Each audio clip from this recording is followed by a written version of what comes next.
Donc, je m'appelle Marie-Laure Perron. Effectivement, j'arrive de Langon. Langon, c'est à 30 km de Bordeaux. Pour venir ici, nous faisons Langon-Bordeaux, Bordeaux-Paris. On change de gare et on arrive à Genève. Je suis une bonne vivante parce que c'est mon tempérament aussi. Je parcours la France en tant que médium conférencière depuis 10 ans. Le hasard a fait que j'ai dit oui pour venir dans cette association alors que j'avais décidé de ne plus faire autant de route. Il faut savoir que j'ai fait à peu près 8 heures, 5. Oui, il y a presque 6 heures de train, plus le métro, donc c'est énormément fatigant. J'ai 46 ans, donc j'ai commencé, j'avais 36 ans, j'avais un petit peu plus la forme. Et là, je m'aperçois que ça me fatigue énormément et j'avais décidé de ne plus aller aussi loin. Donc, le hasard a fait que, quand alors je tutoie tout le monde, faut savoir. Quand tu m'as appelé, j'avais commencé un bouquin. J'ai commencé à prendre des cours d'astrologie depuis septembre. Je voulais essayer de comprendre d'où les Grecs avaient cette information. C'est quand même très compliqué. Et le bouquin que j'ai choisi au hasard, y a-t-il un hasard? Ça se passait avec un astrologue d'une reine de France qui était en Suisse. Et ça se passait à Genève. Tu m'appelles? Alors que j'avais dit à mon mari, c'est terminé, je fais plus de route, j'arrête. Et là, je dis, c'est quand même étrange. Je prends des cours, c'est un astrologue. Ok, j'avais regardé un petit peu derrière l'histoire. Et il me dit, bon, nous, faut s'arrêter à la gare de Genève. Et je regarde mon bouquin, j'étais au téléphone, je fais, bon, ok, allez, ok, j'y vais. C'était pas un hasard, c'est qu'il fallait que je vienne, effectivement. Et ça faisait longtemps que je lisais plus de bouquins, donc ça aussi. Donc, j'ai 46 ans, je suis maman, j'ai 3 enfants. Donc, je suis famille nombreuse. Je parcours la France depuis 10 ans. Je suis née médium. On est bien d'accord, c'est pas une chance. Parce que vous avez toujours tendance à nous dire waouh, vous avez de la chance. Il faut comprendre que si vous n'avez pas un équilibre familial ou énergétique, on peut vite, très vite basculer dans le côté un peu folie. Vous marchez dans la rue, vous voyez des entités, des fantômes, vous appelez ça comme vous voulez, chacun l'appelle comme il veut. Vous êtes en train de rouler, vous êtes dans une forêt, mais en fin de compte, vous êtes dans une ville, puisque le temps n'existe pas. Donc j'ai plus de difficultés à rester connecté ici que partir facilement. Être médium, c'est quoi? Alors, à la base, j'ai écrit un bouquin, et je suis très commerciale, donc je n'ai pas ramené mon bouquin, faut le savoir. Mon bouquin, c'est « Je converse avec les morts depuis toujours ». Je converse, ça a 2 significations. Je suis une médium, vous avez vu, j'ai un sweat et j'ai des converses aux pieds. J'essaie de montrer qu'un médium, c'est pas forcément une femme d'âge mûr, bien habillée, bien coiffée, avec des jolis ongles. J'ai commencé, j'avais 18 ans, j'étais en basket, en salopette avec des couettes, et ça peut perturber. La capacité, elle est dans notre cerveau, elle n'est pas due forcément à notre âge. Et ça, c'est mon point de vue. D'accord? Chacun a un point de vue différent. Vous allez me dire, mais avec l'expérience, ça s'est développé. Le problème, c'est que moi, je suis née comme ça. C'est développé tout simplement parce que du côté de ma maman, donc son père est italien, du nord de l'Italie, et issu d'une famille de médiums. Et ma grand-mère, sa femme, se sont rencontrées à Paris au bal, est originaire d'une famille de rebouteux. Donc forcément, le mélange, ça donne ça. C'est une capacité dans mon cerveau. Pourquoi je dis ça? Chacun sa religion, chacun sa culture, chacun sa croyance. Moi, je ne suis pas là pour dire aux gens, il faut croire à ça ou à ça. J'aime bien un peu, dans mon cabinet, vous avez des schtroumpfs, vous avez des pierres, vous avez des bouts de bois, vous avez tout et n'importe quoi. Parce que je veux que chacun soit libre de suivre son instinct et son énergie et sa croyance. Alors, c'est vrai que ça peut dénoter par rapport à certaines... Bonjour! Alors ça, vous allez voir, moi je suis très discrète quand les gens ils arrivent en retard. C'est mon côté coquine. C'est ça. Le fait de vous faire rire comme ça vous détend. Plus vous allez être détendu, plus ça va être facile pour moi. Le fait de ne pas mettre mes lunettes de vue, bon ok, je les oublie aussi. Je vois les couleurs de vos vêtements, mais je ne vois pas vos visages. Donc que vous soyez devant, derrière, ça ne changera absolument rien. L'être médium au XXIe siècle, vous avez compris, je suis en sweat, je suis en basket et j'ai rien prévu. Je marche au feeling. Bon, après, c'est vrai que je vais faire que la deuxième partie. Donc, même si j'avais été prévue en première partie, je ne prépare jamais rien. Je marche énormément au feeling, suivant l'ambiance, suivant la salle. Euh, Médium au XXIe siècle, c'est quoi? Il n'y a pas vraiment de grande différence à avant. Il faut savoir que j'ai 3 enfants. Bon, ils sont dans une école privée catholique. Bon, il y aurait des écoles privées bouddhistes, ça aurait été pareil, hein. Je les aurais peut-être mis là-bas. Mais il y a une structure dans les écoles privées, voilà, c'est un peu plus petit par rapport aux écoles publiques. Et j'ai avantage ou inconvénient, eu pas mal d'articles dans la presse, mais dans la presse, souvent le gros titre, c'est «Elle parle avec les morts». Et il faut savoir que même encore de nos jours, donc mon petit dernier est en troisième, bon, ils sont grands les enfants, 19, 17 et 15, il y a encore des parents qui changent de trottoir quand ils me voient dans la rue. Donc c'est pour ça, vous allez voir qu'au XXIe siècle, il y a plus de bûcher, mais on n'est pas loin. Des éléments de l'éducation nationale qui sont dans l'école, pareil, quand vous les croisez à Leclerc ou Intermarché, paf, ils changent de rayon. Enfin, ça amuse les enfants, parce que je disais, tiens, regarde, hop, et ça marche toujours. Tout simplement parce qu'ils ont peur. Ils ont peur de choses qu'ils ne connaissent pas. Ma fille en a souffert, on était à la campagne du CP au CM2. Elle n'a pas été invitée. On n'avait pas le droit de jouer avec elle parce que c'était la fille de la sorcière. Donc, ce que je veux vous dire, c'est qu'on est au XXIe siècle, mais pour nos enfants, c'est toujours aussi difficile. Et après, ils ont pris l'habitude, entre guillemets, qu'il y ait des articles de presse, que j'ai une réputation, malgré que je sois un vrai clown, de sérieux, dans mon métier. Et oui, c'est mon métier. J'ai un numéro de SIRET, je paye mes charges, je suis déclarée. Pour moi, c'était important.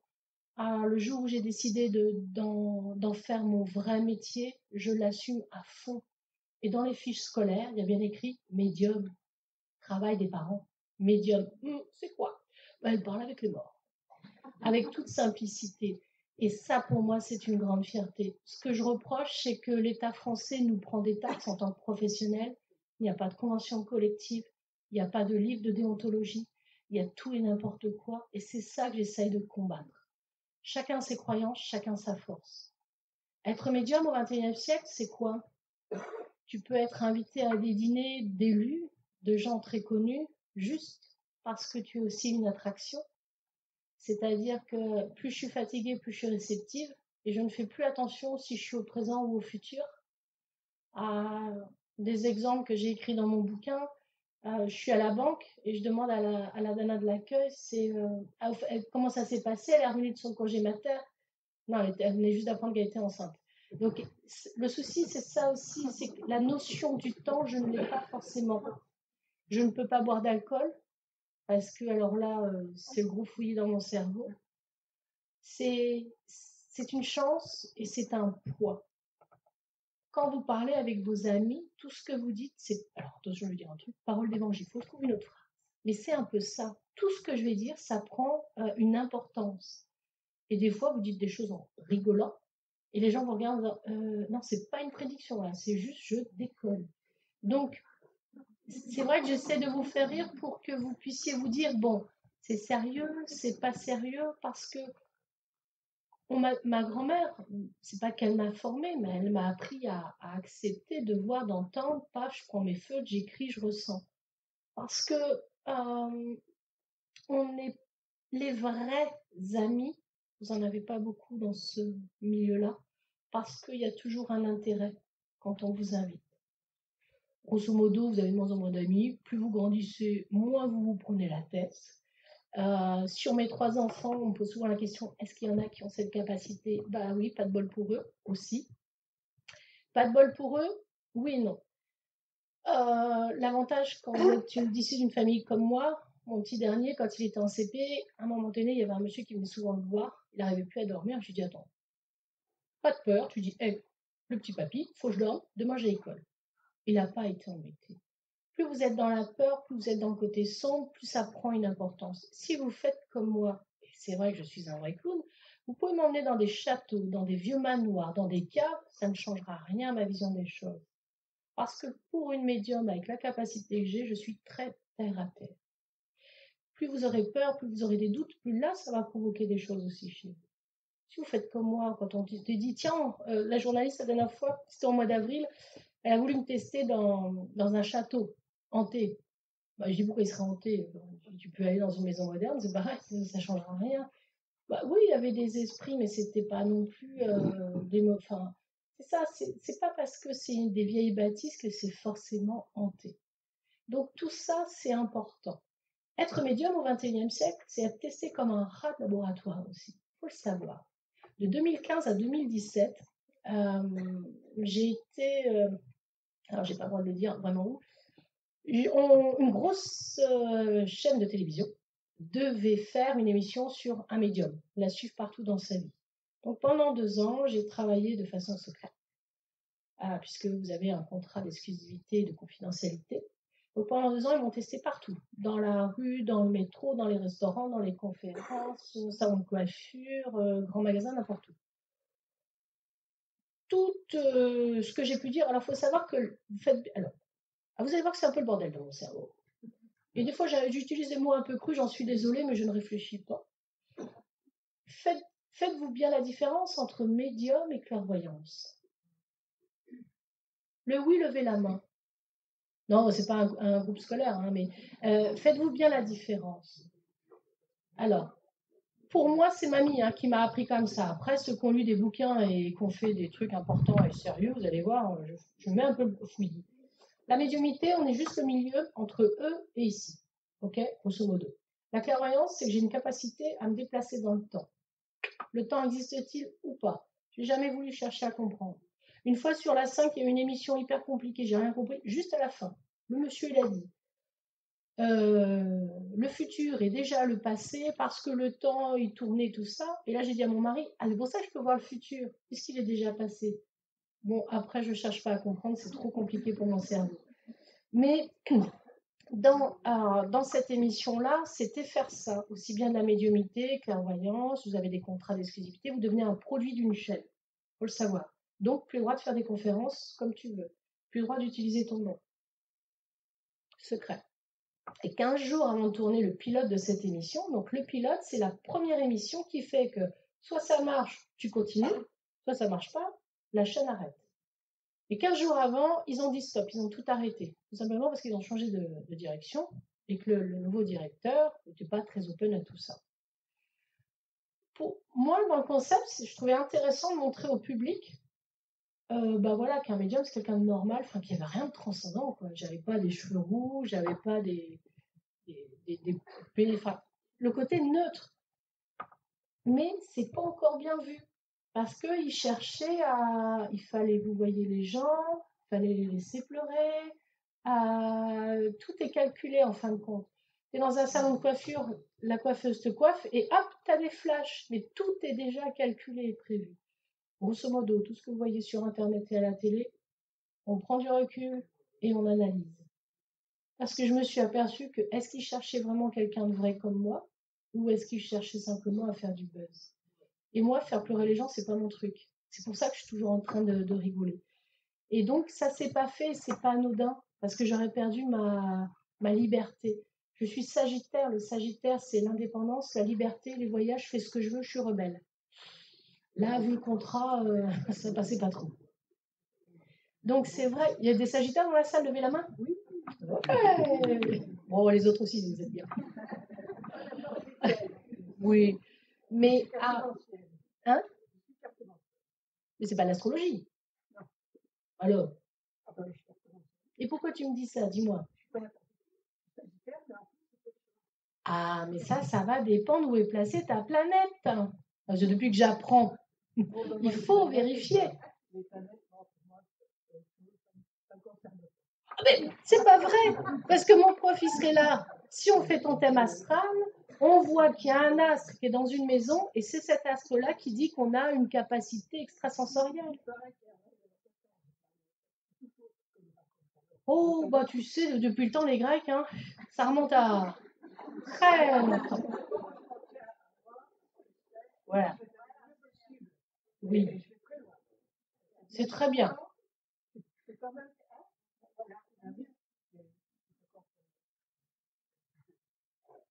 C'est fini? Madame la Sagittaire? Ça, c'est le Sagittaire. Oui. Ah, est-ce que j'ai... Ah non, mais attendez, c'est ça qui est mignon. Ah non, alors, on refait la phrase. Est-ce que j'ai verbalisé, j'ai regretté? J'ai dit non. J'ai dit, ce n'est pas une chance, c'est une capacité que j'ai dans mon cerveau et c'est aussi un poids. Pour moi, c'est une chance. Alors, on y va. Qu'est-ce qui ferait? Mais c'est pour ça que vous voyez que je prépare jamais mes premières parties. Ça m'arrange un petit peu, quelque part, vous avez compris le truc. Hop, hop, hop. J'ai moins à parler. Qu'est-ce qui ferait que ce serait une chance pour toi? Waouh. Alors, on y va. Est-ce que tu crois que c'est intéressant de savoir à quel moment les proches de ta famille vont partir? Je veux savoir, je sais même pas la date à moi. Mais est-ce que c'est un avantage? Je sais bien si, parce qu'en sachant, on peut faire des choses. Alors, je vais t'expliquer. Mais chacun a sa vision des choses, c'est important de partager. Je vais t'expliquer. Ah, bon, attendez, j'ai 46 ans. Hein. Quand j'avais 20 ans, j'étais un petit peu plus brute. J'ai appris à... Bon, avec l'âge. Hein. Mon meilleur ami, mon amoureux, mon amant, mon frère, bref, un homme qui était important à mes yeux. Bon, ok, il était plus vieux que moi, c'est comme ça. Il est mort la veille, 15 jours avant que j'aie mes 20 ans. 4 fois, je l'avais vu, 4 fois, je lui ai dit attention ceci, attention cela. Et pourtant, il est quand même mort d'une balle dans la tête, assassiné. Grosso modo, la veille de mes 20 ans, j'ai perdu mon arrière-grand-mère. Grosso modo, j'ai fait mon brevet de secouriste parce que j'ai toujours vu mon père avoir une crise cardiaque. Puis un jour, papy, je devais aller faire les courses pour ma fille. Ça, c'est écrit dans mon bouquin. Bon, bref, mon bouquin, vous pouvez l'acheter, il est sur bod.fr, parce que je ne l'ai pas.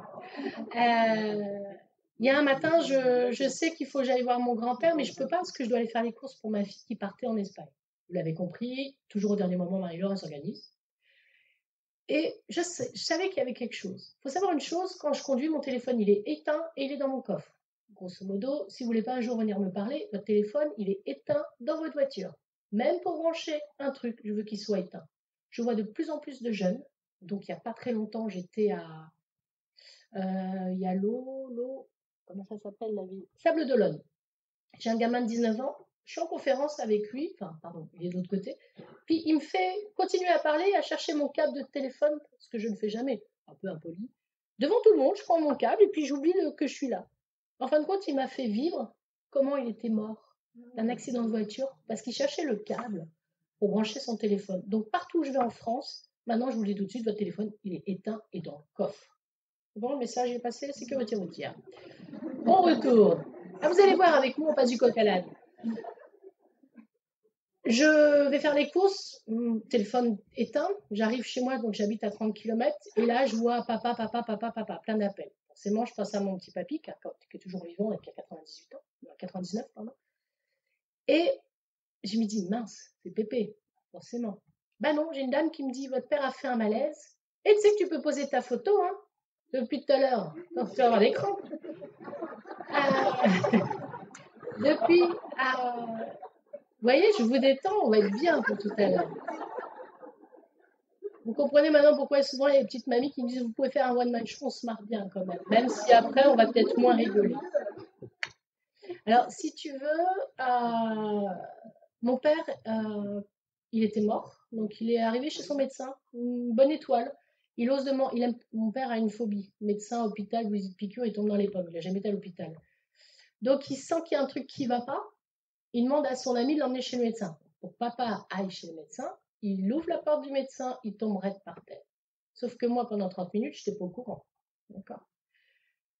J'écoute mon téléphone, j'entends Mademoiselle Perron, votre père a fait un malaise, il est chez le médecin. Dans ma tête, je dis, oulala, si papa est chez le médecin, il va nous faire une syncope, parce qu'il est capable de tomber dans les pommes. Alors, grosso modo, le temps que je revienne, bon, les 30 km, je les ai fait en 12 minutes. J'ai fait du 140 en warning, j'ai roulé comme une malade, ce qui est complètement ridicule, mais bon. Pendant que j'étais dans ma voiture, donc j'hurlais, parce que mon père, il se retrouvait à côté de moi dans la voiture.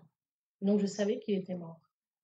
J'ai hurlé, je fais, tu retournes dans ton corps, je m'en fous, c'est comme une chaussette, tu te démerdes, tu retournes. Je peux vous dire que dans la voiture, je hurlais. Effectivement, il a fait 3 arrêts dans le camion des pompiers. Il était intransportable, il est parti en hélico.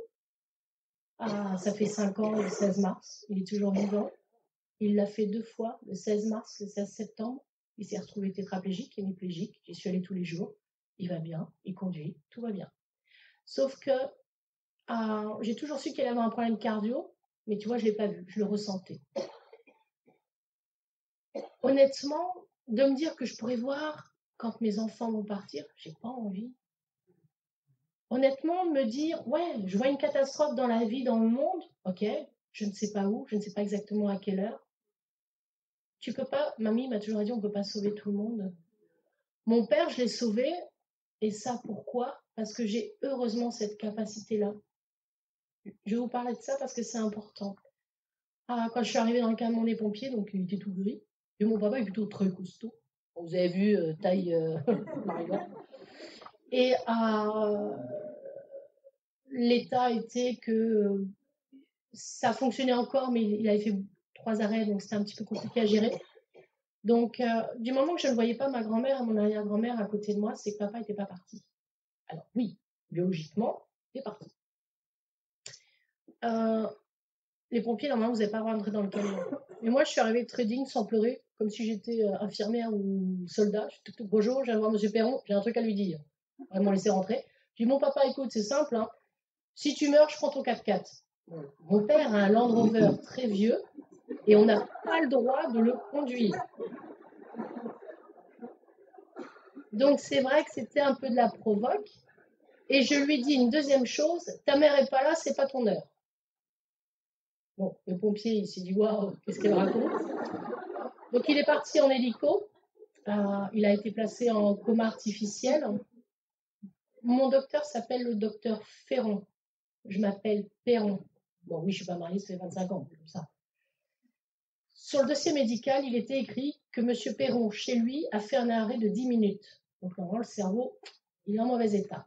Mais pas du tout. Il est arrivé chez le docteur Ferron et pendant 10 minutes, il a été pris tout de suite en charge par le médecin et les pompiers. Donc, le cerveau a toujours été oxygéné. Vous vous rappelez, je vous ai dit que mon père faisait une peur, une phobie, vous dites piqûre, il tombe dans les pommes. À chaque fois qu'ils enlevaient le dosage pour essayer de voir dans quel état était le cerveau, il partait en cacahuète. Donc un chirurgien me dit, votre père, avec ce qu'il a fait, grosso modo, ça ne sert à rien de l'opérer. Puis on l'avait dit, moi j'ai toujours dit, hein, c'est pour être un légume, c'est pas la peine. Je lui dis, ah bon, et tout. Elle me dit, oui, oui, il n'est pas conscient. Je lui dis, ouais, et pourquoi vous dites qu'il n'est pas conscient? Donc c'est pour ça que c'est important d'être toujours avec nos proches tous les jours et bien d'écouter ce que disent les médecins. Et je dis, oh, mais pourquoi vous dites que le cerveau il est foutu? Alors je parle comme ça, hein, même si c'est mon père, je pleurais dans le couloir, mais devant, faut. Ben voilà, dans le dossier, le pompier a bien écrit que pendant 10 minutes, chez lui, il était en arrêt. Et je fais 10 minutes, mais c'est pas possible. Je dis, il est tombé raide chez le médecin, donc il a tout de suite été oxygéné. Donc il y avait une petite erreur, Ferron-Perron. Si j'avais pas un petit peu insisté, on arrêtait la machine, parce que voilà. Les reins fonctionnaient plus rien fonctionnait. Donc, le problème, c'est que, alors j'adore les hôpitaux, j'ai plein de copines infirmières, c'est que quand le patient est dans son lit, tout le monde dit, ouais, il est malade, ouais, ça marche plus, ouais, ça marche plus. Mon père, étant très sensible, il est dans le coma. Qu'est-ce qu'il entend? Le cœur est foutu, les reins sont foutus, il est foutu. Qu'est-ce qu'il fait le patient? Tout le monde dit que je suis foutu, je m'arrête. Et à un moment donné, alors la chirurgien, parce qu'il y a eu une rupture de la valve, voilà. Donc c'est le cœur presque. Hein. Et la chirurgien dit, on ne sait pas ça vaut le coup d'opérer, parce que honnêtement, si on l'opère et que le cerveau est foutu, pauvre gars, alors moi je lui dis, je suis honnête, de toute façon, on l'opère pas, il est foutu, on l'opère, il est foutu. Je lui dis, on va le laisser décider. Elle me dit, mais de toute façon, il ne nous entend pas. Alors je lui dis, alors là, ça suffit. J'ai demandé à voir le responsable de service, le grand ponte. Après, en cardio, c'est des tops des tops. Hein. Et j'y suis allée avec tous mes articles de presse. Pour expliquer ce qu'on est, scientifiquement, c'est pas possible. Je lui ai dit, mais mon père, il m'entend. Il me dit, c'est pas possible. Je vais vous le prouver. Mon papa est dans le coma, donc il ne peut pas réagir. Je lui ai dit, bon, écoute, je viens de me taper 90 bornes. Je sais très bien que tu m'entends. Alors oui, on va changer la tuyauterie. C'est pas très grave, c'est un peu comme l'appendicite. C'est pas transcendant. Terrain, il fonctionne. Arrête de faire le con. Tu sais que je t'aime. Tu veux partir. Je t'accompagne. Ta mère, elle n'est pas là. Donc pour l'instant, tu es un peu emmerdé. Et là, il y a une larme qui coule. La chirurgien dit, voyez, il a tout compris. Je fais à mon père, si vous lui dites, Monsieur Perron, ouvrez les yeux. Il le fera parce que déjà de son vivant, vous lui parlez comme ça, il va dire, oh, on prend un coup. Il est un peu comme ça, papa, il est naturel. Et donc, il a fallu batailler. Donc, il s'est fait opérer, mais après, il ne voulait pas se réveiller. Ben oui, le pauvre gars, il n'a jamais été hospitalisé. Il s'est retrouvé avec plein de tubes, plein de trucs, plein de machins partout. Quand il était aux soins intensifs, partout où il a été, j'y allais tous les jours, avec mes huiles essentielles, ma musique douce, et je parlais. J'avais fait des affiches sur du A3. Merci de ne pas parler maladie, merci d'être positif. Ne dites rien, ce patient a une pathologie psychologique. Et ce qui est vrai, psychologiquement, il a peur et ça provoque des blocages dans son corps. Oui, mais le problème, c'est qu'il faut y aller. Dès qu'on changeait de chambre, je prenais toutes mes affiches et je les mettais. Ce qui était mignon, c'est que toutes les infirmières disaient on se sent bien dans cette pièce. Bah, ouais, c'est tout con, un diffuseur, un peu de musique, hop, hop, hop, les petits oiseaux. Mais en réalité, avant que tout ça, ça se passe, quand il était aux urgences, donc j'ai accompagné papa, l'hélico, je suis arrivée, j'ai donné ses papiers, on m'a dit ne restez pas, ça sert à rien. Il y a 23 heures, le médecin de garde aux urgences m'appelle en me disant que votre père ne passera pas la nuit. Ah, je dis écoutez, j'arrive, hein, qu'est-ce que vous voulez que je fasse? Puis je m'occupais aussi de mon grand-père. Donc je descends voir papy qui était couché. Je dis écoute, pour calmer papa, on me demande d'y aller parce que tu sais comment il est ton fils. Il me dit oui, oui, vas-y. Je n'ai pas dit quand même que son fils allait partir. Donc pendant 48 heures, je suis restée avec mon père, attendant qu'il parte. Puis à un moment donné, je vais voir l'infirmière, je fais il part quand? Parce que c'est juste que. Là, je rigole, mais j'étais dans un état pitoyable, il faut quand même être honnête. Mais j'étais là, à quel moment il doit partir? Parce que je voudrais juste voir mes enfants, prendre une douche, enfin voilà. Elle me dit on ne peut pas vous dire.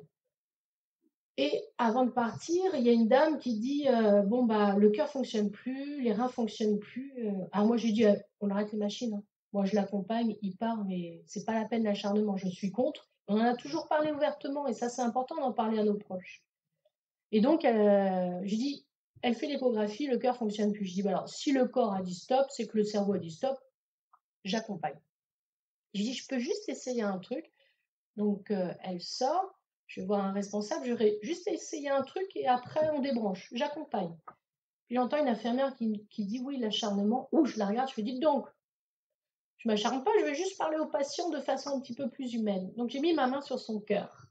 Et je lui dis écoute papa, dans ta vie, tu as fait du sport. C'est longtemps que tu n'en as pas fait. Le seul muscle que je te demande de bouger la main non tout de suite, c'est là où il y a ma main, là où tu sens la chair. Parce que sinon on te débranche et tu pars. Ils ont refait une échographie, le cœur a fait des mouvements. Donc, c'est comme ça qu'il a pu continuer. Bon, après, il faut être honnête, le réveil compliqué, tétraplégique, il ne bougeait plus. J'ai dit aux gens, vous allez voir qu'il va bouger, parce que du moment que je sens mon corps, enfin, son corps, je sentais dans mon corps, c'est que les terminaisons, elles étaient là. Mais pour eux, en cardio, ils sont au top du top. Mais en psycho, en humain, c'est autre chose. Donc, il s'en est sorti. Ça a été compliqué. Bah oui, forcément, pas anodin. Mais tous les jours, j'ai été là. Au mois de septembre, le 16 septembre, il refait la même chose. Il part en cacahuète. Et en fin de compte, il aurait attrapé une maladie tropicale quand il était jeune et qu'il voyageait. Et c'est ce qui provoque des fortes fièvres. Bon, là, la valve, elle a vraiment rompu. Mais il nous a refait un truc comme ça. Et là, j'ai dit, je vais acheter voir mon grand-père, parce qu'on habite ils habitent dans la même propriété. Je dis, peut-être appeler les pompiers, parce qu'il y a un truc qui ne va pas bien. Pareil, rebelote, le SMUR qui arrive, le chirurgien qui l'avait vu aux urgences au mois de mars dit oh là là, pathologie et tout, mon père quand entendait ça, il part en cacahuète. Je dis je vous accompagne dans le camion, non, non, non, non. Bah tiens, aux urgences, ils m'ont appelé pour lui tenir la main pour essayer de le maîtriser. Et là, il y a tout le corps, il n'était plus irrigué au niveau du sang. Et là, j'ai dit attends, on va faire un petit truc. On l'a mis un peu sous hypnose. Ah, je fais pas de l'hypnose, c'est que j'ai une copine, une façon de parler, vous allez pouvoir calmer tout ça pour qu'il oublie qu'il était à l'hôpital. Et là, de nouveau, il est reparti aux urgences, mais il n'avait rien. Mais il ne voulait pas se réveiller. Parce que lui, il avait gardé le souvenir qu'au mois de mars, il avait tout ouvert là, il avait des piqûres partout et tout. Et je dis, ah, c'est bon, la machine elle marche, alors tu te réveilles. Sauf qu'il a perdu la notion de qui il était, tout ça. et le travail. Alors, je sais que c'était dur parce que je faisais plus de 180 km aller-retour tous les jours. De 14h à 21h, j'étais là-bas. Mais je savais que j'étais capable de. Est-ce que ça m'aurait sauvé de le savoir ou pas? Non. La seule chose qui m'a sauvée, effectivement, c'est tant que mamie ou sa grand-mère, c'était le chouchou, n'était pas là, je savais qu'il partait pas. Par contre, quand je vois les autres arriver, pour mes proches, quand ils vont partir, je les vois arriver. Donc là, est-ce que c'est un avantage? Je ne sais pas. Pour ma grand-mère qui est partie dans mes bras en juin 2018, dans l'ancien village où j'habitais, ils ont construit une maison de retraite. J'ai vu sa mère que j'ai jamais connue. J'ai vu plein de gens arriver. J'ai dit à maman, mamie, elle va partir dans 2-3 jours. Là, faut être là. Et à la maison de retraite, moderne, mais il n'y a pas de clim. Crever de soif, ça a tout son sens, faut le savoir. Parce que les pauvres dames, elles sont 2 pour 60. Il faisait plus de 35 degrés dans les chambres. N'était pas hydratée. Enfin bref, donc mamie, j'étais avec elle. Et à un moment donné, je les ai vus arriver de plus en plus. Et mamie, je dis, ça y est, ils sont là et tout. Alors mamie était là, non, non, elle n'avait plus la notion. Elle disait, non, non, je suis mamie, lâche prise. Lâche prise. Je chantais comme elle faisait avec moi quand j'étais petite. Je lui tenais la main, elle était dans mes bras, j'ai mis du jazz et elle s'est endormie avec le sourire. J'ai eu de la chance, oui ou non, c'est que à la maison de retraite, je leur dis, soit je prends ma grand-mère dans ma voiture, elle va mourir, soit je la laisse là, elle va mourir, soit on appelle les urgences et elle va mourir. Donc je reste. Il faut savoir que les patients et les accompagnants, on a des droits, on respecte le milieu médical, mais on a le droit d'être avec eux. Être médium, est-ce que c'est une chance? Pas sûr. Accompagner nos proches, c'est formidable, mais c'est aussi dur. Avoir une capacité de tout voir sans support, est-ce que c'est vraiment une chance de pouvoir voir dans la vie des gens? Suivant la déontologie que l'on a, ça peut être bien. Si on est malveillant, on peut manipuler les gens.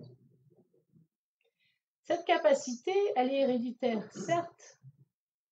Si je peux vous regarder et voir votre vie, quel est l'avantage pour moi, à part m'épuiser? Quand j'étais jeune, dans le métro, j'habitais à Paris, donc là, c'était rigolo. Quand t'es ado, tu fais que ça. Tu regardes les gens, tu sais toute leur vie.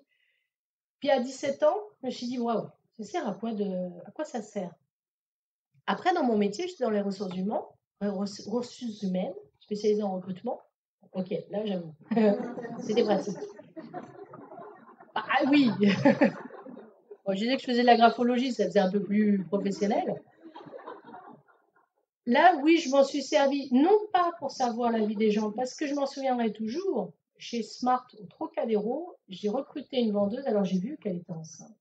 Bon, bien sûr, mon directeur, à chaque fois, c'était alors, quand est-ce qu'elle sera enceinte, comment elle est? Je dis, non, non. Au niveau de sa personnalité professionnelle, c'est une bonne vendeuse, elle pourrait te vendre une 4L, une Smart, une BM ou une 2 chevaux. 4L, 2 chevaux, je pense pareil, bon, bref. Elle est bonne, c'est ça qui m'intéressait. Mais si t'es malsain, j'aurais pu lui dire non, on l'embauche pas, elle est enceinte. Parce que dans 3 mois, elle va s'arrêter. J'ai rien dit. Par contre, quand elle a su que je faisais de la graphologie, 1 mois et demi après, elle est venue me voir, elle me fait, oh, tu peux me faire ma grapho? Je lui dis oui, bah alors écoute, je la fais écrire, je dis ouais, je vois que t'es enceinte. Oh, elle devient toute blanche. Je dis non, mais de toute façon, je l'ai vu depuis le début, mais on va pas le dire, hein, sinon ils vont pas te garder, t'es en période d'essai, tu dis rien. Donc voilà, ça m'a servi dans un métier à but de recrutement, mais pas à aller donner les informations. Mais je travaille avec des gens très haut placés, ça peut devenir très malsain. Ils veulent tout savoir. Leurs collaborateurs, comment ils sont, quelles sont leurs plus profondes pensées. Donc il faut jongler entre le bien et le mal, le blanc et le noir. Grosso modo, je suis plutôt rose, paillette, violet. Parce que c'est ça, être médium au XXIe siècle. On n'est peut-être pas brûlé sur le bûcher, mais on fait toujours peur. Je contrôle mes visions quand même, mais vous avez compris que les amitiés, les vraies, il y en a très peu. Les gens qui s'intéressent juste à toi parce que tu déconnes et que t'aimes marcher et que t'aimes le chocolat, il y en a très peu. Il y a souvent un besoin de savoir. Tu sais que quand tu es invité à des grands dîners, où là il faut être habillé, et Marie-Laure, elle va comment? Je mets juste une veste, mon jean et mes Converse. Je mets une veste quand même. Tu sais que quand tu es invité à certains lieux avec certaines personnes, c'est pas parce que tu es rigolote, c'est parce que tu vas pouvoir leur faire gagner énormément d'argent. Donc, oui, c'est vrai que j'ai pas besoin de support, mais vous avez bien compris que c'était mon métier. Est-ce que vous savez combien je fais de consultations par jour? Donnez une idée. J'aime bien faire ça. Allez, quoi? Qui c'est qui a dit 15 dans une journée? Non, mais ça va pas, toi. T'es folle? Eh, 15 en 1 heure, ça fait 15 heures par jour. J'en fais que 2 par jour et je ne peux pas travailler tous les jours. Ça prend énormément d'énergie, c'est très très fatigant. Donc là, par exemple, vendredi, j'ai pris le train, donc je n'ai pas travaillé. Samedi, je ne travaille pas. Dimanche, je ne travaille pas. Lundi, je reprends le train. Donc mardi, je ne travaille pas. Donc quand tu es à ton compte, il faut le savoir, c'est chouette d'être à son compte. Quand tu ne travailles pas, tu ne gagnes pas d'argent. Quand tu as un cabinet, tu as des charges. Donc, ce que je fais là en tant que bénévole, je le fais vraiment parce que j'aime ça. Mais si tu écoutes ton expert comptable qui te dit, Marilyn, ce serait bien d'arrêter de voyager parce que vous avez des choses à payer, et que tu lui réponds, c'est bon, là-haut, j'ai du bol. Et c'est vrai qu'il y a des mois où, quand tu fais plusieurs conférences, tu es trop fatigué pour travailler, et tu sais pas, tu as quelqu'un qui t'appelle pour aller nettoyer sa maison, et cette dame-là, elle est super riche, et quand elle demande combien tu prends, tu dis juste la somme de ton loyer. C'est tout? Oui, ça suffira. Parce que oui, c'est mon métier, oui, je gagne ma vie, ouais, je pourrais être super riche, puis dire aux gens, ouais, il faut venir tous les trimestres. Non, c'est une fois par an qu'on me consulte. Donc, vous voyez le nombre de clients qu'il faut faire pour pouvoir tenir depuis 10 ans. Donc, c'est un métier, on a des prestations qui sont payantes, on l'assume, mais je ne suis pas dans le business. La preuve, mon bouquin, je ne l'ai même pas ramené. Bah, si, j'ai ramené les flyers, pour une fois, je ne les ai pas oubliés. Mais c'est ça que je veux vous dire, c'est être médium, c'est s'assumer. Mais savoir tout, est-ce vraiment nécessaire? Quand tu vois une catastrophe arriver dans tes visions, bah, tu ne sais pas où réellement, tu ne sais pas comment sauver les gens. Et quand tu es jeune, tu as tendance à dire, mais c'est où, il faut que je sache. Donc, des fois, on nous envoie des informations. On est bien d'accord, chacun sa religion, chacun sa croyance. Mais elles me servent à quoi à part de m'inquiéter et me stresser? Ça m'arrive aussi. Une fois, j'ai fait les cartes à une dame, et puis j'ai compris que ça ne s'adressait pas à elle. Parce que moi-même, je ne le fais jamais. Hein. Alors, Ah, bah dis donc, pourquoi? Attends, parce que d'accord, je peux m'influencer moi-même. On ne sait pas. Je peux le mettre.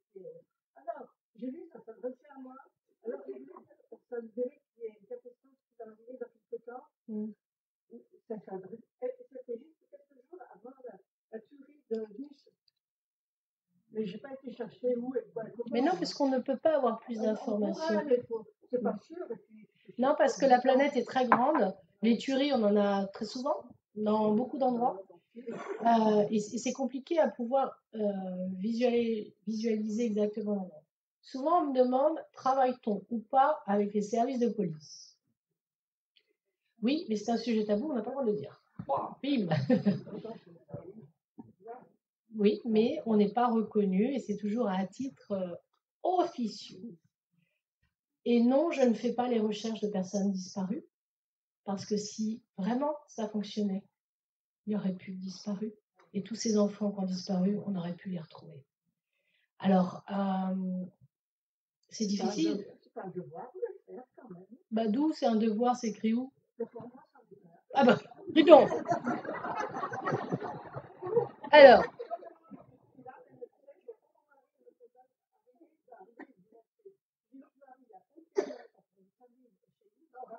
Oui. Oui. Alors là, attention, là, je te parle d'enfants disparus. Tu arrives à les trouver, toi? Ah, d'accord, moi aussi. Mais les trouver. Quand tu as un parent qui est en face de toi et que son enfant est disparu. Alors, je chercherai futur, les faits, le présent, et que de nos jours, j'ai 46 ans, je n'ai jamais réussi à trouver une personne. C'est pas pareil. Non, mais je suis d'accord. Mais là, moi, la dernière fois qu'on m'a demandé de retrouver une personne, et je l'ai fait vraiment parce que le problème, c'est que j'ai retrouvé des morceaux partout sur le plan cadastral. Effectivement, la personne avait été mangée par les sangliers. Donc, oui, bah oui, faut le savoir.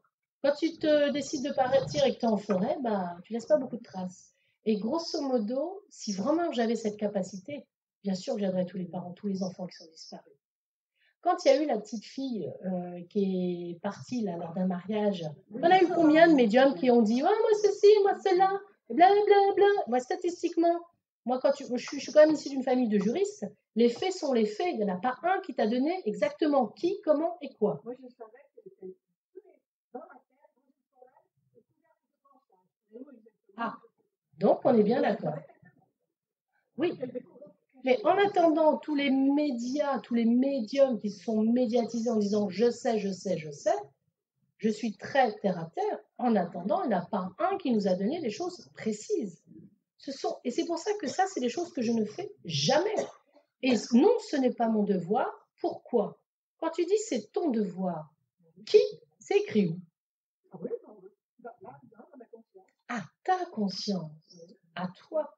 Et c'est pour ça que je parle de ça, parce que c'est important de comprendre qu'on a tous une vision complètement différente. Et moi, je ne pourrais jamais le faire et je n'y arrive pas. Et c'est pour ça que c'est important. Moi, je reste très terre à terre. Avec les défunts, c'est pas un problème, tout le monde est là. Qu'on soit ici ou qu'on soit là, pour moi, c'est pareil. Mais quand tu cherches un enfant, surtout quand tu es maman de famille nombreuse, au côté très maternel, ah, c'est dur. Quand tu sais que l'enfant est décédé, comment tu peux le dire à un père? Parce qu'on n'a pas retrouvé le corps. Eh bien oui, mais non, quand les parents viennent te voir, pas trop le choix. Donc, j'aime bien t'embêter, toi. C'est pour ça que c'est important de comprendre que chacun a une déontologie, chacun a une vision différente des choses. Et ce que j'aime beaucoup dans cette salle, c'est que vous êtes tous bienveillants. Vous êtes tous dans l'écoute sans dire ben non, mais t'as pas tort, oh, Lucie, t'as raison. Tout le monde est libre et ça, c'est important. Et je pense que ton association, c'est ce qu'elle dégage, c'est que les gens sont ouverts à ok, on fait comme on peut, mais on le fait. Et ça, c'est important. Donc, vous savez, pas trop chaud au soleil, là. Tout à l'heure, tu sens. Être médium au XXIe siècle, c'est ça aussi. On n'a pas de super pouvoir et on ne peut pas tout faire. Là, j'ai une dame, j'ai mis un peu le haut là sur j'ai une page Facebook. Il y a des gens qui consultent il y a 3-4 ans, puis de temps en temps, ils posent des questions. Puis moi, j'aime bien aider tout le monde. Mon côté Sagittaire, j'aide tout le monde. Et puis l'autre jour, je me suis aperçue, mais attends, les gens, ça fait 4 ans qu'elle m'a consulté. De temps en temps, elle me pose une question, je l'aide.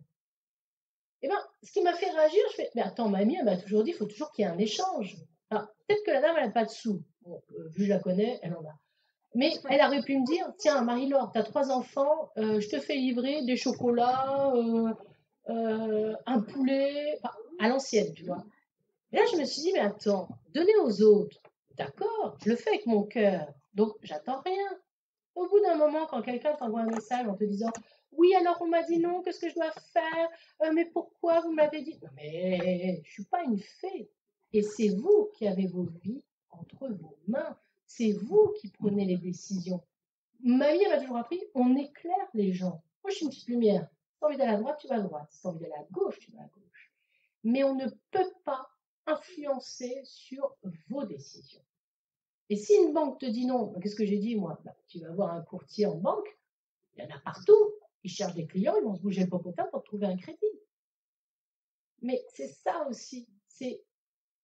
Je veux pas que les gens soient accros ou en se disant ah si Marie-Laure l'a dit, ouf, c'est bon, ça va marcher. Et c'est pour ça que je prends énormément de recul avec tout ça. Donc être médium au XXIe siècle, c'est quoi? C'est du coaching, de l'écoute. Des fois, tu te demandes, mais attends, vous voulez me voir pourquoi? Pour que je vous remonte le moral ou vraiment pour ma capacité? Ça peut être beaucoup de psychologie. Et c'est pour ça qu'il faut être très neutre, bien ancré dans ses baskets, parce qu'on peut faire dévier vos vies avec pas grand-chose. Moi, je travaille en collaboration avec un psychanalyste, une psychologue, un médecin généraliste, une hypnothérapeute, un réflexologue. Bon, bref, dans mon réseau, quand je vois que les gens ne sont pas bien, je leur dis, là, tu as besoin d'avoir un psy. Ah, mais non. Mais je fais, mais si. Tout le monde, à un moment donné, a besoin de voir un psy. Tout le monde a besoin d'aller se faire masser, d'aller voir l'ostéopathe et tout ça. On ne fait pas des miracles, on est juste là pour éclairer vos vies. Alors oui, on peut avoir un pendule, une cafetière, un jeu de tarot, des coquillages, des runes, les gens passent. Des fois, je m'amuse à prendre des cailloux dans la rue. Parce que non, c'est mignon, parce que pour vous montrer que les gens croient vraiment tout. Donc, je prends les cailloux dans ma main, ces cailloux, je ramasse dans la vigne, hein, et je lance les cailloux, je fais, alors, il se passe ça, ça et ça. C'est vrai en plus. Puis les gens sont persuadés que c'est écrit dans le caillou. Alors, je leur dis, voilà, arrêtez de croire tout ce que vous voyez. C'est-à-dire que quand on a une capacité comme la mienne, elle est simplement héréditaire. C'est plusieurs générations qui ont donné ça dans mon cerveau. Par contre, la logique, j'en ai pas. Quand c'est les soldes et qu'il faut calculer les différences de prix, je ne sais pas faire. Quand il faut dire, bah, tiens, on va mettre la table à tel endroit avec telle couleur, je ne sais pas faire. Je ne sais pas coudre. Je ne sais pas très bien faire à manger. Surtout quand des familles nombreuses. Voilà. C'est-à-dire, oui, j'ai cette capacité, mais on a tous des capacités différentes. Et pour ça, je parle souvent de couture. Moi, je ne sais pas faire un ourlet. Mon arrière-grand-mère était grande couturière en Italie. Elle faisait des robes de mariée, des petites jupes, des robes. Quand j'étais petite, j'ai vu les photos. Tu lui donnais un tissu, paf, elle savait tout de suite ce qu'elle allait en faire. Tu me donnes un tissu, je ne sais pas du tout quoi en faire. Et j'ai une copine, tu lui montres des légumes, hop, elle voit tout de suite le plat qu'elle va faire. Moi, c'est marmiton.fr, idée, famille nombreuse, repas. C'est ça que je veux vous dire, c'est, ouais, j'ai cette super capacité. Mais alors après, j'en ai pas d'autres. Donc, je suis comme vous. J'ai des lacunes pour certaines choses et j'en ai pas pour d'autres. Tous mes GPS que je mets dans ma voiture sur mon téléphone, ils bug. Oui, c'est très embêtant. Parce que quand tu vas dans un endroit, tu te retrouves à ne plus pouvoir sortir de cet endroit. Et c'est très épuisant. Et c'est pas anodin. Si je me retrouve dans des rues avec des choses, il faut que je prenne le temps. Et pourquoi on me fait aller là? Et pourquoi ceci? Ah, ok, c'est bon. Hop, le GPS, il remarche. Ou alors, tu es sur l'autoroute, ton GPS, ta voiture, elle est là. Elle fait comme ça. Mon fils, il dit, mais qu'est-ce qu'il fait le GPS? Ah non, moi, je lui dis, on va pas sortir l'autoroute pour aller voir pourquoi il y a cette. Non, c'est ça. Donc, c'est de l'autre côté, quand ils ont envie, ça marche. Ça marche. Pourquoi je suis venue ici alors que c'est le bout du monde pour moi? Parce que, oui, bah, quand même, je suis là, vous êtes là. Mais, et bientôt je vais à Morlaix en Bretagne. Bon, là, j'y vais, oui, là, c'est 11 heures hein, de train. Oui, mais oui, parce que tu fais Paris-Montparnasse, tu prends le train. C'est que je lisais ce bouquin sur l'astrologue de je ne sais plus quelle reine au Moyen-Âge. Ça se passait à Genève. Il appelle, je lis mon bouquin, donc ça faisait des mois que je ne lisais plus. Il dit bon, allez, ok. Mais ce que je fais, c'est vraiment avec le cœur. Il faut comprendre que c'est très fatigant, SNCF. Donc, j'espère que vous avez compris que être médium au XXIe siècle, avec moi, c'est le gros fouillis. C'est je suis naturelle, je suis simple, je suis comme vous. J'ai pas de super pouvoir, j'ai juste une capacité. Quand on va passer en médiumité, par contre, vous allez voir que autant je peux être rigolote ici, autant je peux devenir un peu chiante quand je suis en médiumité. Quand on va passer en médiumité, je vous demanderai de ne pas chuchoter parce que j'entends tous les bruits. Je vous demanderai de ne pas faire clip clip avec un stylo vers la droite. Mais t'as le temps, hein, on n'est pas encore en médiumité. Tout, tout, tout est amplifié. Je vois, j'entends, je répète, c'est tout. Vous allez comprendre que oui, il fait chaud. Hein. Je crois que c'est moi avec mes hormones. Je me dis, oh, déjà. Non, non, il fait bien chaud dans la salle. Donc, on va ouvrir un petit peu la salle pendant la pause pour respirer. Voilà, si vous avez des questions à poser à une médium rigolote, amusante, simple et naturelle, c'est le moment. On a tous cette capacité. Ça va dépendre des maladies. Mais quand même, on a tous une belle capacité. Ma grand-mère a une sclérose en plaques pendant 50 ans. Hein. Elle a eu des poussées de la maladie et s'est retrouvée dans un état pitoyable. Mais Mamie était très croyante. La messe, je la connais parce que tous les dimanches, on la regardait à la télé parce qu'elle ne pouvait pas bouger. Mais comme elle m'a toujours dit, il faut garder le moral. Ça va pas du trompe-couillon. Alors chez nous, on appelle ça le trompe-couillon, c'est du blush. et du rouge à lèvres. Bon, pour les hommes, non, on va éviter, mais faites-vous plaisir, une couleur sympa, un petit peu d'huile essentielle, orange douce, enfin, trouvez des petites choses qui vous font plaisir. Et moi, je vais terminer avec ça parce que j'ai pas l'heure qu'il est, mais une chose que je vais vous demander, c'est le matin, vous pouvez marcher, vous pouvez aller aux toilettes. Waouh, la vie est extraordinaire. Parce que ça m'est arrivé d'être clouée au lit, de ne pas pouvoir aller aux toilettes, de demander aux infirmières quand elles... C'est le bassin, hein. Eh ben non, mon corps, il n'est pas fait pour faire comme ça. C'est compliqué. Et il n'y a qu'une fois que tu es malade dans un lit, tu te dis, mais waouh, je peux aller aux toilettes tout seul? Ouais, c'est génial. Et je pars du principe que là, aujourd'hui, on a un beau soleil. Moi, ce matin, j'ai eu la chance de boire mon café devant des montagnes du Jura. Je dis, oh, elles sont beaux, les Alpes. Non, c'est pas les Alpes, c'est le Jura. C'est des petits bonheurs. Moi, ce que je vous demande, avant de commencer la médiumnité, c'est que quand vous repartirez maintenant, tout au long de l'année 2020, c'est dans votre journée, vous retenez que les petits moments de bonheur. Un papotage avec une copine, un bon café, une bonne religion au chocolat, un moment de balade en forêt où il y a des piafs, des animaux. Chaque journée, vous devez retenir que les points positifs. Je ne sais pas bien ce que je vais dire, mais arrêtez de regarder les infos. On éteint. Moi, maintenant, il n'y a que du jazz, du zouk, enfin, suivant la journée. Le matin, c'est du jazz, hein. Le soir, c'est zouk. Musique classique, musique de méditation. On ne peut pas se polluer de tout. Parce que si on peut faire des choses, faisons-le dans notre rue, dans notre village, dans notre petit quartier à nous. Et déjà, c'est extra. S'occuper de nos proches, si on a la chance d'avoir encore nos proches, bah moi, tous les jeudis, pourquoi je ne travaille pas le matin? Parce qu'avec mon pépé, on va faire nos courses. Nous allons chez le fromager, acheter des légumes et on se boit notre petit café. Je mange avec eux, puis après, je vais travailler. Le vendredi, pourquoi je ne travaille pas le matin? Tout simplement parce que je vais faire le marché pour pépé et papa. Je me fais plaisir. Une petite brioche, un petit café, tu papotes avec les gens du marché. Alors oui, ok, c'est vrai que j'ai choisi mon métier. J'aurais un travail normal, de faire 18 heures, ce serait compliqué. Mais il y a toujours des moments. Prenez soin de vous, faites du yoga, de la méditation, du sport. Apprenez à cuisiner. Ceux qui savent pas. Soyez dans la bienveillance. Les gens qui sont nocifs avec vous, qui sont négatifs, allez hop, on ferme la porte. Ciao. On n'a plus de temps à perdre. Même si c'est des gens très proches de votre famille, on ne peut pas sauver ceux qui n'ont pas envie d'être sauvés. T'as beau leur dire, hey, positive attitude. Non, rien ne va. Ok, allez, c'est bon. On ferme la porte. Parce que à donner notre énergie, à donner ce positif, à un moment donné, ça fait comme des vampires. Ça nous mange. Puis nous, on commence à être gris. Et donc, c'est pour ça que c'est important d'avoir cette positive attitude. C'est mon tempérament aussi d'être comme ça. Le Sagittaire est fougueux, joyeux. C'est un des signes les plus optimistes. Alors, le Sagittaire, je dis c'est pas possible, il va dire si, c'est possible. Moi, je devais faire un truc, ça s'est annulé au dernier moment. Bah, paf, un mois après, j'ai organisé le même truc ailleurs. J'aime bien organiser des trucs. Il faut savoir que mon grand-père, il organisait des gros événements pour Fort-de-France, tout ce qui est salon de l'agriculture, les jeunes agriculteurs. Il était aux États-Unis, il a toujours voyagé, et mon grand-père est Sagittaire aussi. Donc j'ai ce côté bout en train dynamique.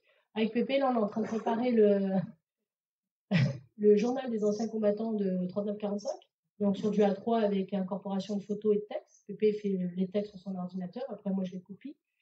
On est comme ça dans la famille, on a besoin d'aider les autres, c'est notre nature, il est vrai. Mais si on est dans une nature un peu sombre, un peu fatiguée, méditation, yoga, sophro, aroma, hypnose, il y a sport, la boxe, full contact, tu fais de la boxe, c'est bien, tu te décharges.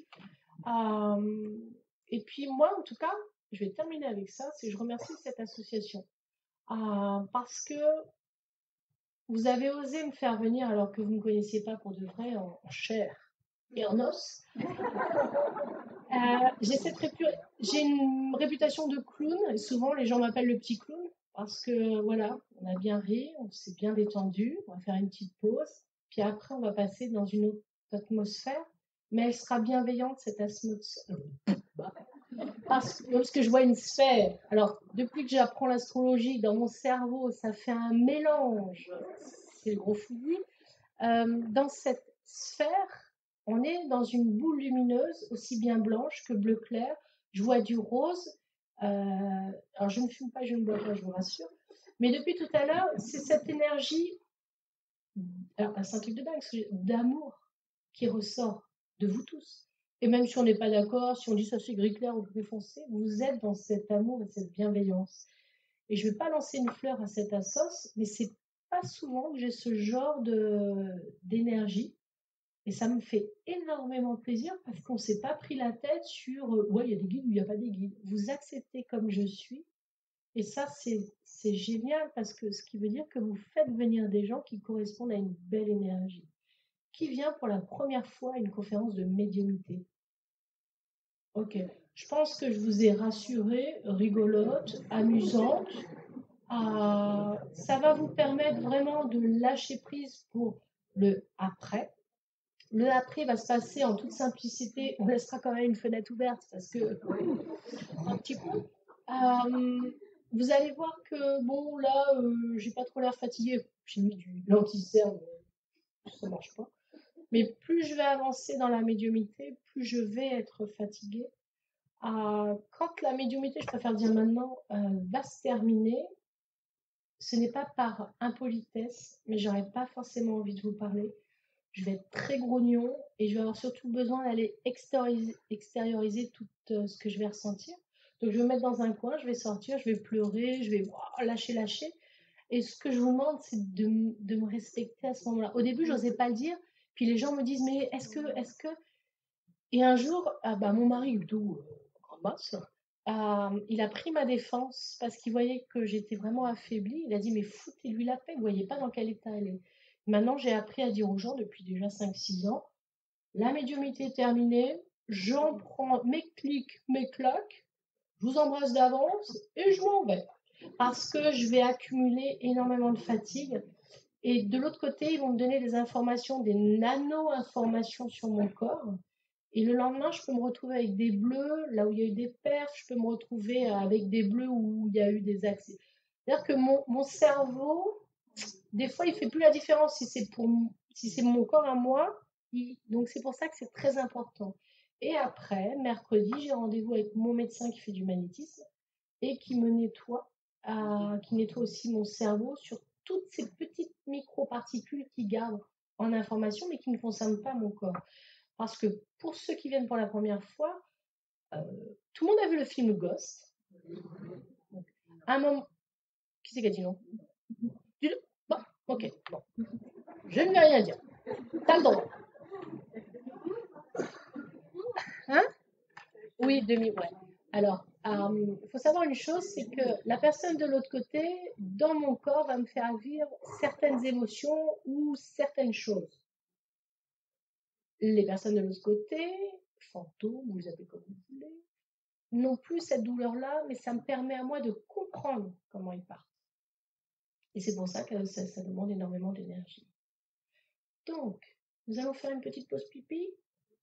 Café. Bon, le tabac, je ne le dis pas parce qu'il ne faut pas fumer, c'est pas bon pour la santé. Vous allez déposer une photo sur la table. Ne vous prenez pas la tête à la poser quelque part sur la table parce que de toute façon, je les prends toutes, je les trifouille et je les mets du côté blanc. Parce que sinon, vous allez passer l'après-midi à regarder où est votre photo. Donc, là, ça vous permet aussi de lâcher prise. Oui. Bah, je sais pas. Bah, peut-être. Bah oui. Alors, si vous n'avez pas emmené de photo, ce qui peut arriver, vous prendrez auprès de l'association un papier et un stylo, mais pas à peine de prendre une feuille à 4, et vous marquerez le prénom et le nom. Pourquoi le nom? Parce que des fois, on a les mêmes prénoms sur les papiers. Alors là, c'est difficile. D'accord? Est-ce que quelqu'un a une question à me poser ou vous avez compris ce qu'est un médium au XXIe siècle? Attends, Sagittaire, attends.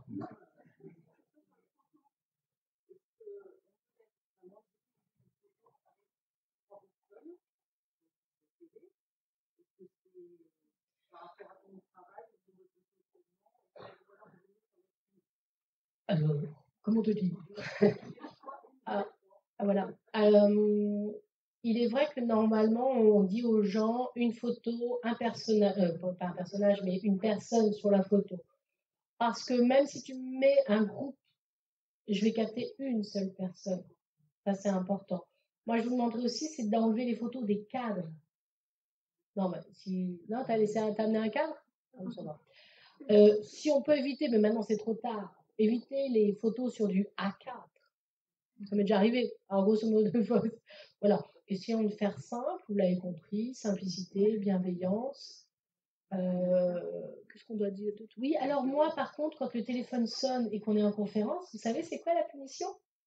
Ah, ça va, c'est la première fois que je viens ici, donc personne ne le sait. Le téléphone sonne, c'est corvée de toilette. Et là, je peux te dire, tout le monde éteint son téléphone, parce que personne n'a envie de nettoyer les toilettes. Et par contre, des fois, ils sont éteints et ça s'allume. Ça, c'est autre chose. Là-haut, ils sont un peu coquins. Et là, tu as la personne qui dit, mais je ne veux pas faire les toilettes. C'est bon, c'est éteint, ça peut se comprendre. Est-ce que quelqu'un d'autre a une question?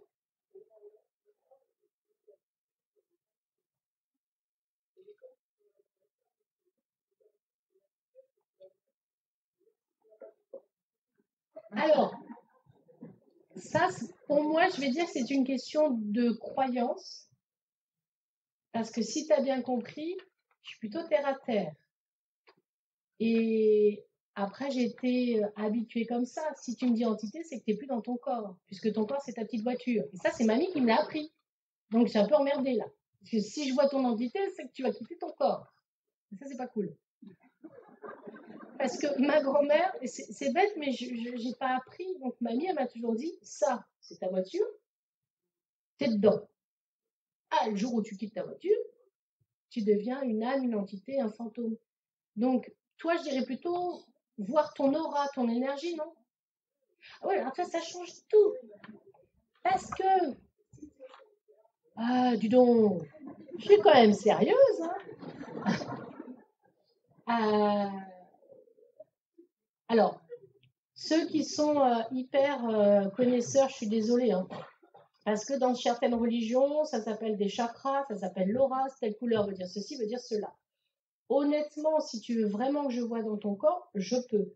Mais la couleur que je vois, attention, on ne va pas faire référence à le chakra bidule chouette telle couleur. Tu as bien compris que chez moi, ça. Moi, je ne suis pas. J'ai pas appris. Tu vois, la dernière fois, j'ai dit à une dame, ah, vous êtes tout orange et tout. Pour moi, l'orange, c'est le magnétisme, de belles énergies et tout. Mais sur une autre religion, c'était pas du tout, l'orange n'était pas du tout positif. Et je la vois, je lui dis, mais pourquoi vous faites cette tête-là? Elle me dit, mais pour moi, ça veut dire ceci, cela. Mais je ne sais pas du tout. Oh là, ici, c'est neutre. Comme en Suisse. Voilà. On a bien compris que j'ai pas été formée par des livres. Et la seule fois où je suis en train d'apprendre, c'est là, avec l'astrologie, où là, je suis obligée d'apprendre maison 1, c'est ceci, Saturne veut dire cela, Sagittaire veut dire cela, Bélier veut dire cela, la Lune est placée là, plus relié, plus le carré en est. Voilà. Là, c'est logique, tu es obligé d'apprendre. Bon, quoique mon prof, je triche, parce que quand il me donne des études de cas, je n'ai pas besoin de l'astrologie pour voir. Mais je me fais avoir parce qu'après, il me dit alors, en maison combien Alors, oui, effectivement. Donc voilà, oui, je suis capable de voir une couleur, une énergie. Enfin, grosso modo, tu es quand même à 30% énergétique au lieu de 100%. Alors, c'est pas dû au soleil qui est derrière toi, c'est plutôt une énergie fatiguée. Mais après, pour moi, c'est normal. On est au mois de février, donc on est tous fatigués. Donc, vivement le printemps, qu'on ressorte. Et tu dors la nuit ou pas? Et tu es en forme le matin? D'accord. Alors, grosso modo, moi, il me faut 12 heures de sommeil, genre marmotte, tu vois. Donc, ton sommeil à toi correspond pas, pour moi, à un. Ouais. Ouais. Et tu fumes? C'est bien. Déjà, tout le monde me dit, non, j'arrête de dire. C'est là que je fais pas attention. Voilà. Mais voilà, au niveau énergétique, ta couleur, elle est verte, mais elle est plutôt pâle dans ma couleur visuelle. Donc, ça veut dire que j'ai une fatigue. Du moment que je vois un voile ou comme du papier calque dessus, c'est que j'ai une fatigue. Soit la fatigue, elle est corporelle, soit elle est mentale. Donc après, on prend le temps de comprendre pourquoi je vois cette couleur-là. Quelqu'un d'autre a une question à la médium? Ah, faut que je fasse gaffe, je sais plus ce que je dis. Je suis née comme ça. Ouais. Ouais.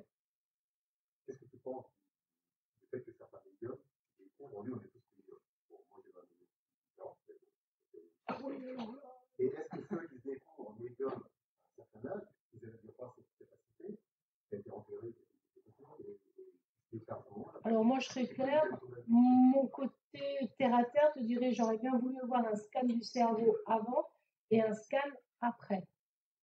Parce que, et là c'est compliqué parce que je ne peux pas franchement donner mon avis, parce que moi je suis née comme ça. Est-ce qu'un choc émotionnel peut provoquer ça? Je ne sais pas. Est-ce que parce que tu as fait une NDE, ça peut ouvrir cette vision-là? Je ne sais pas. Et ben, la réponse, ça va être, grosso modo, à faire du cas par cas.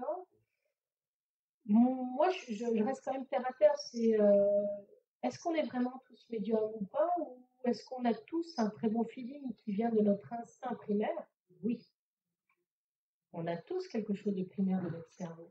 À l'époque, on allait chercher, les hommes allaient chercher les bêtes, nous étions dans la grotte, c'est ménage. Mais notre instinct, oui, c'est version simplifiée, des fois j'ai des images un peu rigolotes, où je vois des mecs en train de chasser du gibier, puis des nanas qui sont en train de cueillir des petits fruits. Oui, là je pars dans une autre époque, mais ça veut dire qu'on avait cet instinct. C'est vrai que je suis toujours en train de faire ça parce que j'ai allaité mes enfants, mon côté maternel est comme ça.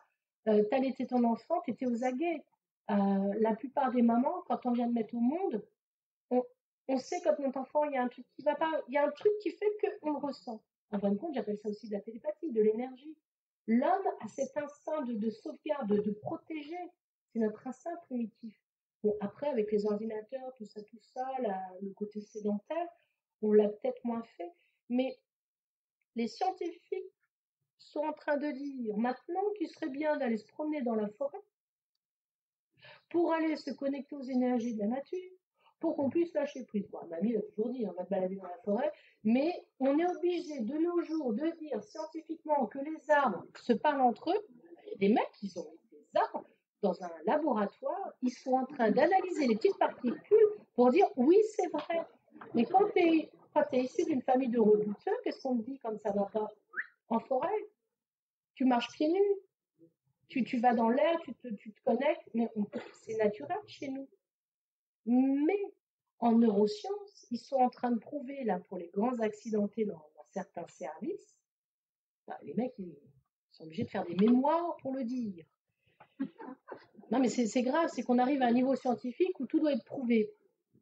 Par exemple, en service de grands prématurés, il y a un gars qui a fait une thèse, une synthèse, un mémoire, un truc, mais alors comme ça, pour prouver que les grands prémas, du moment que, bon, ils ont leur petit câble, du moment qu'ils sont sur le corps à corps, popo, papa ou maman, eh ben le préma, il va mieux. Le préma, il se sent bien. Combien de fois, moi, j'ai des gens qui sont en face de moi d'une certaine époque, où je les vois dans le vide, comme s'ils étaient dans l'espace. Et la question aujourd'hui, c'est, vous êtes prématuré ou quoi? Oui. Mais à l'époque, les prémas, on t'emmaillotait, on était dans une couveuse, et maintenant, ils ont enfin, depuis déjà une vingtaine d'années, dit le préma, on le met tout de suite peau à peau, même s'il a les petits câbles, l'odeur, la chaleur et tout ça, ça fait des miracles. Mais les anciens, on disait quoi? Vous laissez pleurer votre enfant, ou alors qu'on sait très bien que ils sont obligés de faire des études, mais dans les familles entre guillemets de rebouteux et magnétiseurs, euh, quand tu avais mal au ventre, première chose que ta grand-mère elle faisait, c'est elle mettait la main, la main là. Moi, quand j'étais petite, que mamie elle avait mal au genou, mais tu vois, du moment où je parle de magnétisme, j'ai mes mains qui surchauffent. Quelque part, j'ouvre, je fais pas gaffe. Ben, j'ai envie de toucher. Parce que quand vous êtes en face de moi, votre corps donne des informations dans mon corps. Et quand les mains elles surchauffent, c'est-à-dire qu'il y a une faiblesse. Mais ça, de nos jours, ils sont obligés de l'expliquer scientifiquement pour pouvoir. Et l'aromathérapie dans les hôpitaux, ça coûte quoi de mettre un diffuseur? Bon, sauf pour tout ce qui est asthmatique et tout ça, mais un diffuseur, une odeur sympa, paf, le cerveau il va mieux. La musicothérapie, il y a maintenant que ça rentre dans les écoles. Petite musique de relax avant de travailler, on se met comme ça, on médite. Donc, notre cerveau, à la base de la question, c'était est-ce que une émotion, un choc, un accident peut provoquer cette médiumnité ou pas? Là, il faudrait analyser le cerveau, le fameux petit canal, pourquoi il s'est ouvert.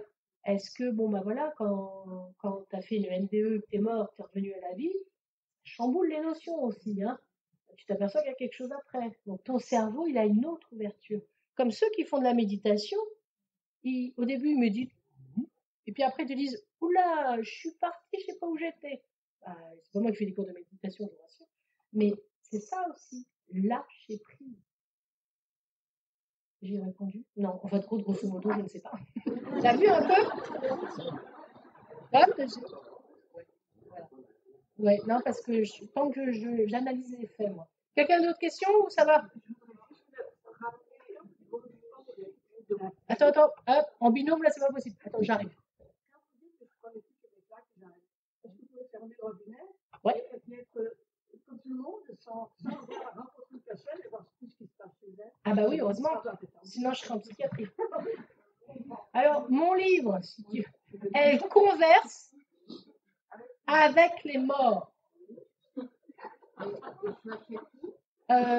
Tu sais utiliser Internet et tout ça et tout ça?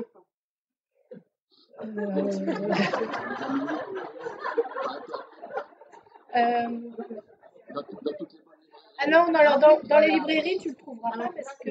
Alors, mais Fnac.com, Amazon.com. Oui, tu peux le commander. Oui, c'est vrai. Enfin, je te rassure, c'est pas non plus un gros roman, c'est ma vie. Je suis très vite, j'ai mis 3 ans à l'écrire et tu lis en 2 heures. Qui d'autre avait levé la main?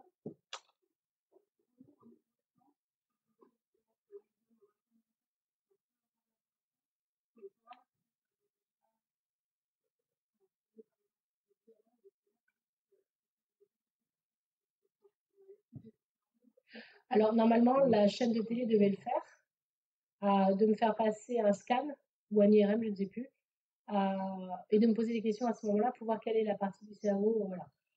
Moi, mon médecin, je lui ai demandé de pouvoir le faire. Il m'a dit, tu reçois quand même assez de radioactivité. C'est pas anodin, vaut mieux l'utiliser à des fins médicales. Mais normalement, effectivement, la chaîne de télé, il voulait prouver le côté un peu scientifique de ce cerveau. Mon médecin n'était pas très chaud pour que je le fasse, parce qu'apparemment, il y a quand même pas mal d'électrons, machin, de bidule. La seule fois où j'ai passé un IRM pour des problèmes de santé, bah, ils se sont arrêtés au niveau de la gorge. Merde. J'aurais bien voulu qu'ils aillent plus haut, mais c'était que pour le bas. Moi, je suis intimement persuadée, pour te dire, c'est que mon médecin, je suis dans son cabinet, il y a quelqu'un dans la salle d'attente, il me dit alors, qu'est-ce que tu vois, qu'est-ce que tu sens? Je peux arriver à voir. Et à chaque fois, il me dit, mais comment tu fais? J'en sais rien. Mais par contre, pour me protéger, voilà, quand j'ai dit stop, c'est stop. Mais c'est pas facile. Plus tu es fatigué, plus tu es réceptif. Donc, toi, faire une médiumnité dans le matin, je peux pas. Enfin, grosso modo, vous avez compris, je commence à partir de 10h30. Je peux pas, faut que je sois fatiguée. Et la semaine dernière, j'ai fait une consulte à 9h pour un jeune garçon qui est décédé. J'ai pris 3 cafés. J'ai remarqué qu'il faut que je stimule mon cerveau, parce qu'à 9h du matin, c'est dur pour moi. Par contre, là, je suis bien parce que je suis fatiguée, donc je ne réfléchis pas. Donc, je pense que ça, pour moi, après, tu as des médiums, il leur faut du calme. Je peux te faire une médiumnité dans la forêt, en boîte de nuit, dans un restaurant, n'importe où, je m'en fiche parce que tout ce qu'il y a autour n'existe plus. Ça, c'est un truc de dingue. Et mes enfants, ils me connaissent, hein. Ils le voient à mes yeux, apparemment. Quand je mange avec eux, c'était un problème à l'école d'ailleurs. Je m'évadais. Je suis là, puis tout d'un coup, je suis plus là. Et dans mes yeux, apparemment, il y a mon regard, il vacille, on voit que je suis plus là. Comme si tu faisais une sortie de corps. Donc, quand tu es à l'école et que tu t'ennuies, c'est pratique. Et là, sur les bulletins, c'est rêveuse, n'écoute pas. Mais tu es là, mais tu t'ennuies tellement que, paf, tu t'en vas. Pour les questions, c'est bon? Ah, encore une. Tu vois, il se lâche. Dernière, après on fait la pause.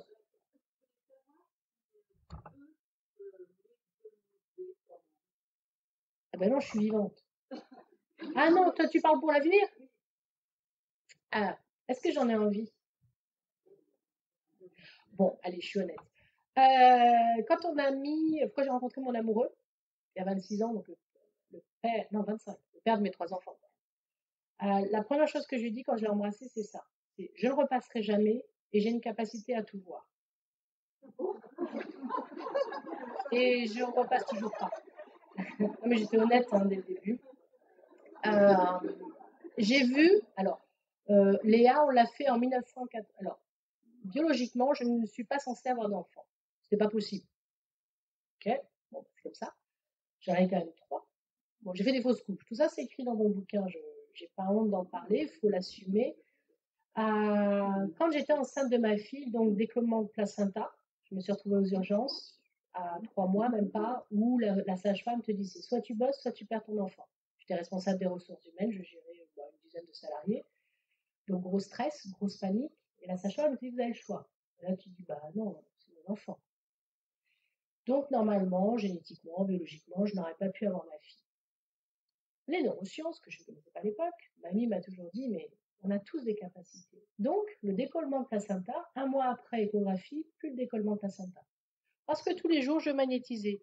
Tous les jours, j'imaginais un ballon et ma mère est très bricoleuse, j'imaginais un pistolet à colle et j'envoyais de la colle arc-en-ciel. Vision simplifiée de la médecine. Léa, elle est là. Et la seule chose qui m'avait rassurée, parce qu'à l'époque, je venais juste d'avoir mon CDI, j'en voulais pas de CDI, je voulais pas être enfermée, mon mari avait son travail et on cherchait à acheter un appart. Je lui ai dit, on va trouver un appart. Et là, j'ai eu un flash, mais je ne veux pas avoir de flash, parce qu'en tant que maman, tu veux pas savoir vraiment ce qui va se passer pour tes enfants. La peur aussi de les perdre, même si je sais qu'il y a quelque chose à faire. Et je vois mon mari, ma fille, donc je sais que c'est une fille parce qu'elle est de dos, et je vois une touffe de cheveux. Ma fille a les cheveux frisés de sa belle-mère et elle a les cheveux très épais. Donc, tu vois la perruque de Louis XIV. Et je vois une petite fille, les cheveux touffus, une grande baie vitrée et un arbre. Donc, c'était avant que je sois vraiment enceinte. Donc, j'apprends que je suis enceinte, machin, arrêté. Et donc, on visite des apparts. Et là, on visite un appart avec Pedro. Et coup de foot tous les deux pour cet appart. On redescend, on se dit rien, c'est pour. Mon mari, il aurait tendance à dire alors, qu'est-ce que tu vois? Et je lui dis alors, il me dit ah, j'ai trop aimé. Je dis ouais, moi aussi. Puis là, je lui dis bah, tu sais quoi? Il y aura un canapé. Et un jour, Léa, enfin, nous, on savait le prénom, on savait que c'était une fille. J'ai vu la vision avec l'arbre et la baie vitrée. Effectivement, on a acheté cet appart. Et Léa, quand elle avait un peu moins de 3 ans, elle allait avoir 3 ans, j'avais pas vu que dans ma vision, j'étais enceinte de son frère. Donc Pedro avait Léa comme ça, et à un moment donné, il a fait sauter sur ses genoux, et là, je dis, oh, alors désolé pour le gros mot, c'est oh putain, mais c'est exactement ce que j'avais vu avant de tout savoir. Mais j'avais pas regardé mon ventre. C'était comme ça. Donc cette vision-là, elle était rassurante. Mais je peux m'en servir pour juste savoir, voilà, on habite en région parisienne, j'ai dit, on met en route le 3e, on vend l'appart, on va vivre dans le sud-ouest. Peur panique, on laisse des CDI, des postes intéressants et on part, on n'a plus rien. Alors, mon mari, bien sûr, c'est bon, on va s'en sortir. Je dis, ouais, c'est bon, on va y arriver. Bon, mais je m'en sers pas tout le temps.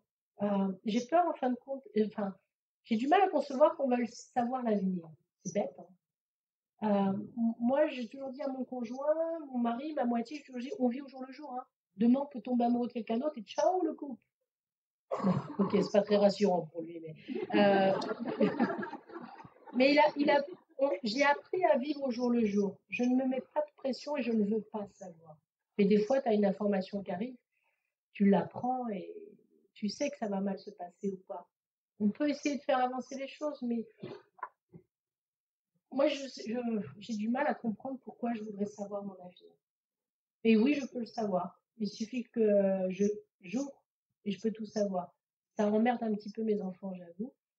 Ou il suffit que je le regarde. Si je veux savoir, je le sais. Mais je ne le fais pas. Mais pour leur choix professionnel ou d'orientation, j'essaie de rien dire. Sauf que des fois, tu lâches une phrase, mais eux, ils l'ont retenue. Tu te rappelles, maman, il y a 2 ans, tu l'avais dit, ça? Non. Donc voilà. C'est pas, voilà, avantage ou inconvénient. Est-ce que c'est un avantage de tout savoir? Je ne pense pas. Il faut que la vie nous réserve des surprises, sinon elle serait fade. La pause café est arrivée. Merci, mesdames et messieurs.